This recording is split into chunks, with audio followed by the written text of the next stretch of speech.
सबसे पहली प्रार्थना आप करो, जो दूसरे का भला करेगा, जो दूसरे का भला सोचेगा, उसका खुद का पहले होगा। पहली प्रार्थना राम जी से ये करिए कि हे राम जी, हे भगवान, हे जगन्नाथ, हे प्रभु जी, इस संसार में कोई भी बालक अनाथ नहीं रहे, इस जगत में कोई भी बालक अनाथ नहीं रहे।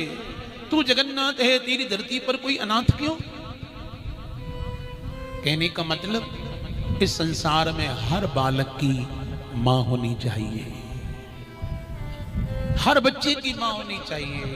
कोरोना जैसे समय में कितनों की मां गई, कितने बच्चे मां के बिना हैं, कितनों के पिता गए, कितनों के पति गए, कितनों की पत्नियां गई, कितनों के बच्चे गए। कैसा बुरा वक्त आया, कैसा समय आया, कैसा देश में मृत्यु की आंधी आई, कितनों को उड़ा ले गई। प्रार्थना करो भगवान से कि भगवान, संसार में किसी भी बालक की मां न मर जाए।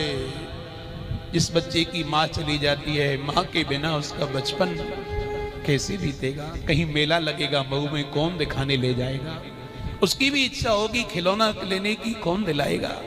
उसकी भी इच्छा होगी कोई अच्छी से अच्छी चीज खाने की, कौन देगा? मां नहीं है ना। मां मेले में ले जाती है, बच्चा कितना भी इज्जत करे, महंगी से महंगी गाड़ी खरीदूंगा, महंगी से महंगा ये खिलौना खरीदूंगा, भले ही मां के पास पैसा नहीं है, लेकिन वो कैसे भी इंतजाम करके उसको दिलाती है।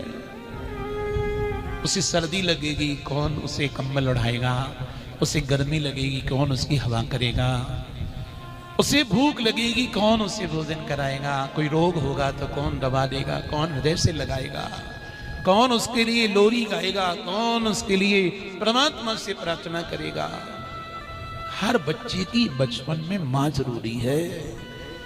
इसलिए जगन्नाथ, तेरी धरती पर कोई बालक अनाथ नहीं रहना चाहिए, सबकी मां हो। प्रभु से दूसरी प्रार्थना यह करनी चाहिए कि किसी भी जवान नारी का पति न चला जाए। भर युवा अवस्था में जब कोई स्त्री विधवा हो जाती है, उसका सुहाग उजड़ जाता है, उस पर क्या बीतती है, उस पर क्या बीतती है, कैसा संकट, कैसा विपत्तियों का पहाड़ उसके ऊपर गिरता है। अग्नि की तरह पवित्र क्यों ना हो, गंगा जल की तरह निर्मल वो क्यों ना हो, लेकिन फिर भी दुनिया बड़ी विचित्र है, उसे ताने पर ताने मारती है, उसे कैसी कैसी नजर से देखती है। इसलिए संसार में प्रत्येक जवान स्त्री का, प्रत्येक युवती स्त्री का पति होना चाहिए। युवावस्था में कोई भी नारी विधवा न रहे। तीसरी प्रार्थना राम जी से ये करनी चाहिए, राम जी, किसी भी माता पिता की संतान न मर जाए। बाप बैठा हो, मां बैठी हो और बेटा मर गया हो, उस मां पर क्या बीतेगी?